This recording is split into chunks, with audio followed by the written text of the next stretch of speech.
Welcome to Tenor Tech, where I solve the problems you didn't even know you had. You'll begin by confirming your Windows 10 build and whether the PC is 32-bit or 64-bit. That matters for driver compatibility. Once done, save any open files and create a quick system restore point so you can roll back if needed. Next, open Device Manager using Win+X and choose Device Manager.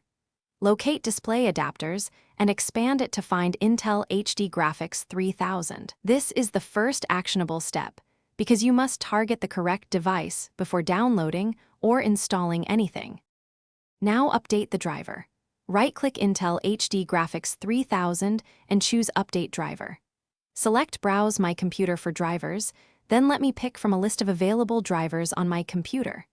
If you have a downloaded INF file, click Have Disk and browse to it. Otherwise, choose the compatible Microsoft Basic Display Adapter to stabilize video temporarily. If Windows rejects the driver, run the installer in compatibility mode for Windows 7 or 8 and retry. This often resolves legacy driver installation. Finish by rebooting the PC to let the new driver initialize, then verify screen resolution and performance in display settings. If graphics are unstable or black screens appear, go back to Device Manager, open the driver's properties, and use Rollback Driver on the Driver tab. If rollback isn't available, boot to safe mode and uninstall the driver, then use your restore point to return the system to the prior state. One key troubleshooting tip: always keep a USB with the working driver or restore media handy before changes.